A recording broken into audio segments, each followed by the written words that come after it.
What's up, you guys? Welcome back to another episode here on Chef Chronicles.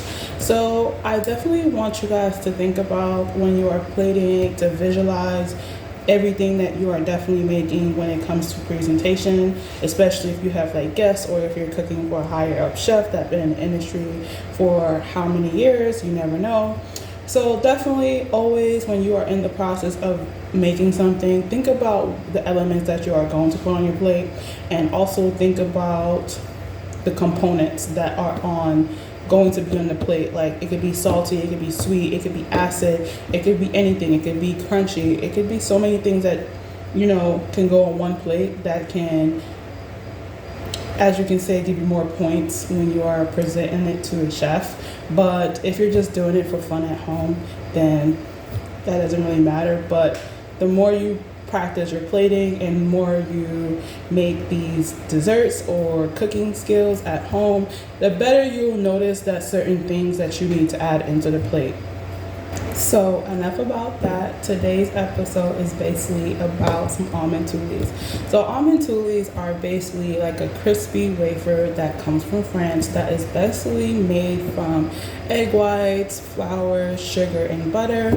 You can alternate some of that stuff. You have to definitely keep the basic ingredients that is in there, but if you want to make it like chocolate, you could definitely add some cocoa powder. If you have almonds and you want to add almonds into it right before it bakes, you definitely would put it on it. You can make it however you want. You could just make nice crispy roll-ups to put on your dessert. You can make like nice little leaves. It depends on you as a chef. So here I have some flour. I'm using powdered sugar. I also took out my softened butter here and left it at room temperature. And then remember our egg whites that we separated from ice cream, and we used the yolks and we ended up saving it. So here is our egg white that we are going to use to make our almond toulis. So definitely you can use egg whites for anything. You can use it to make these, or you can use it to make some meringue cookies. You can make, egg white omelets. I keep stressing this, do not waste the egg whites. Definitely use it for something else. It is highly usable. You can even definitely make Italian meringue, like a buttercream, if you need to, for like a cake. Do not waste the egg whites. So, okay, let's get started. So first thing you want to do is make sure your butter is room temperature. Like I said, it has to be anywhere between 20 to 30 minutes. It will be nice and soft. Next thing you want to do is get a bowl, and you're going to take your butter that has been softened. And what you're going to do is make this into a creamy consistency.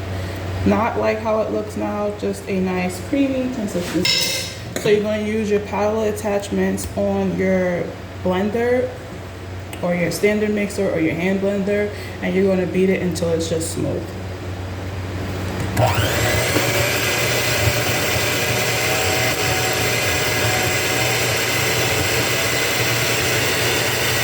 Okay, so once it is completely smooth, it should look like that, and it's not that butter chunk that we left. The next thing you're going to do is go ahead and sift in your powdered sugar. Just because powdered sugar definitely has those lumps, so you definitely want to be nice and flat when you're doing this.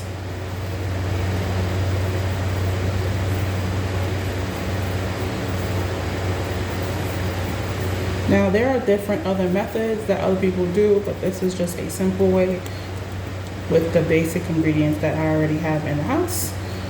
So once all your flour and your sugar is in the bowl, your next one to do is cream it, just like how we would do with some granulated sugar and some regular butter. We're going to do the same process, anywhere between 3 to 5 minutes.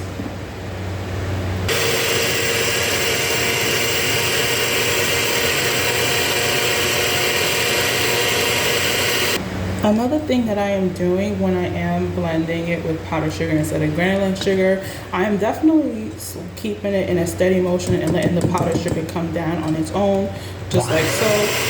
And I also have it on a low heat, a low speed, just until all the sugar is combined. or you can just rotate your bowl as well, just until the sugar comes down to the butter.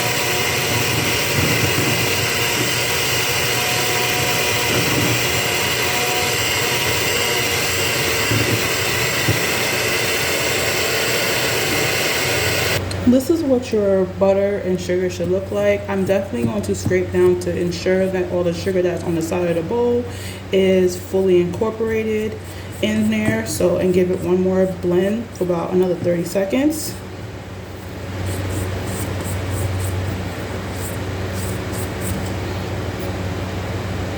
Once you finish doing that, the next thing we're going to do is go ahead and beat in our egg whites.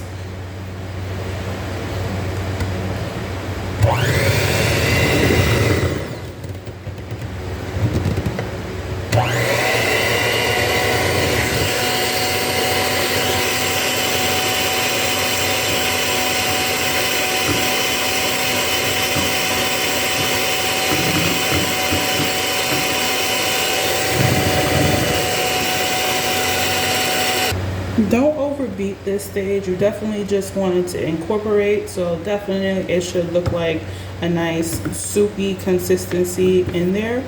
So once you finish doing that, definitely before you start beating it in, scrape on the sides and put it on the beater. Once you finish doing that part, we're next going to take our flour and we're going to go ahead and sift this in the batter. Now we're not going to use a beater for this part. We're just going to do it by hand just because we don't want to overwork the batter. So this is just me sifting the flour in there.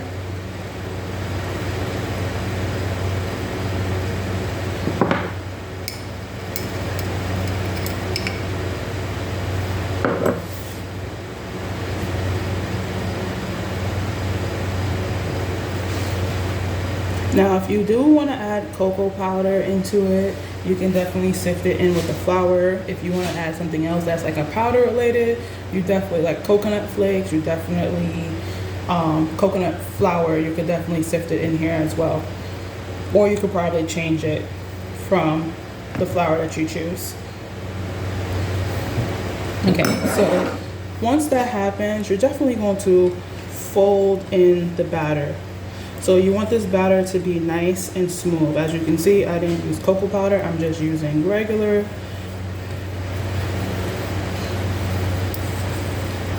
While I'm turning. Now the batter should be really thick, but also smooth. So you definitely want to work your flour in. Once it's not on the sides or anything.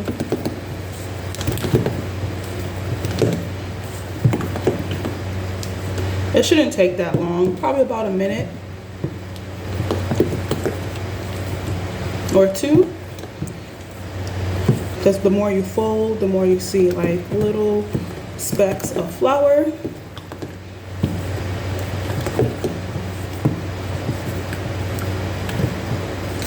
Okay, so now you see we have this nice smooth batter here.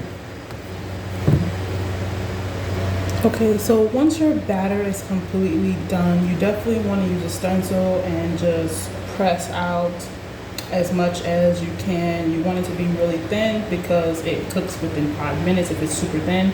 But if you don't have a stencil, I will show you guys other ways of how to do it. You definitely could just go ahead and take like a binder, one of those little plastic binders, and just make your own stencil at home. So that way you don't have to go out and spend, you know, $20 on a stencil that's pre-made when you can simply just make it at home.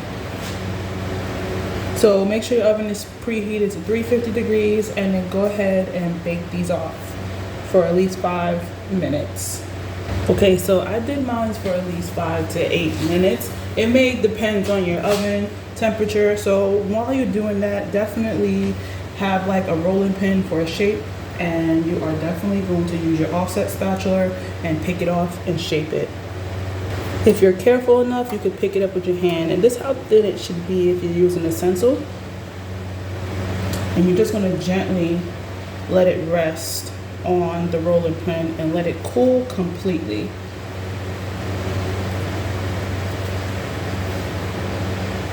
Now, if you definitely do not want to have like a little U shape, like a taco shape, you could definitely just go ahead and just let these cool just like that on, you know, a cooling rack. Just be very careful. And you could definitely just stick it inside your dessert, and then you have these nice crunchy texture of thing. As you see, I'm breaking it off. This is how crispy it should be.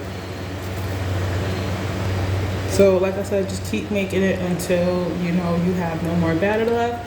But the one thing I do want to say is, as a chef, you have to literally think on your feet. Like, if you really don't have something, you can literally either make it yourself or, you know, just order it. But you have to think on your feet a lot. And that's one thing I could say as being a chef has taught me, is to really think quickly on my feet. I already was like that, but then, you know, it made me become more faster at thinking on my feet of how to get something done.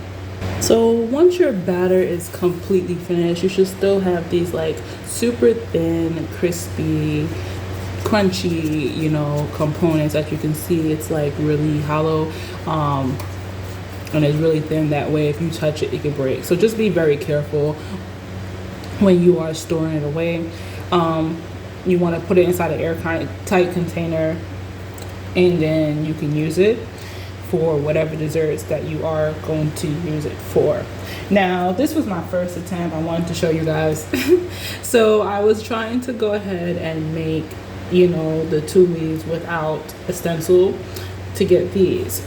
But I was trying to see a way where you could do it without the stencils. And what I did to get this one was just spread it out on the batter, on the sheet tray with the baking mat, right? And I use a cookie cutter, and I literally try to, you know, cut the cookie out of it. So I'm gonna show you guys how I did that one as well. But when it was thicker like this, it took a lot longer to get that crispy, you know, texture of this. So definitely, if you do not have a stencil and you do end up doing it thicker, just keep an eye on it. As long as it gets to that golden brown color at like around the edges, like you would bake cookies, you definitely want to remove it and quickly put it on like a rolling pin just to get like the U shape of it. I tried with this one, but unfortunately it didn't work. It came out okay, but you can always, you know, use your mistakes to fix it in any way how you can.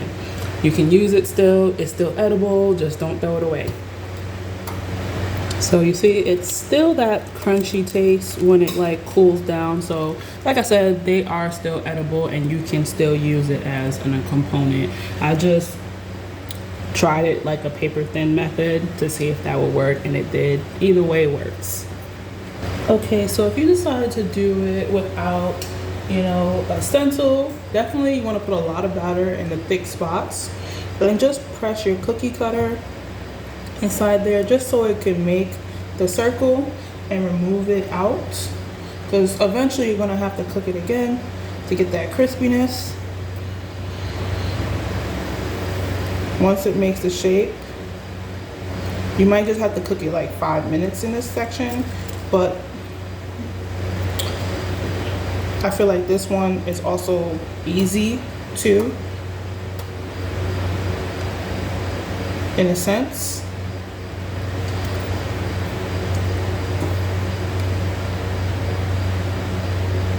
So just keep cutting out all your cookies out from the thickest part of the dough, and then whatever extras that you do have, like if it's super thin in certain sections, like you'll just hurry up and move those off and make use of it. But then you'll come out with like cute little other designs like these from the circles.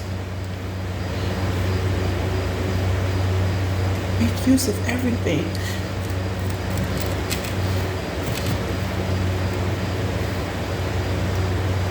So you see I have my circles here, and I'm just going to separate them from the crispy parts.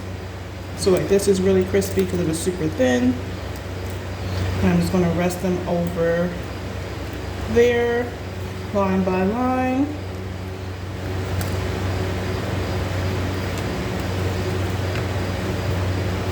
So you see, I definitely cut it out. I definitely have a few. I did cut out a little bit of leaves left. So go ahead and officially bake these now for another 5 minutes. Okay, you guys, once those are cooked, you definitely want to hurry up and do that same process and let it cool into the shape of, a taco.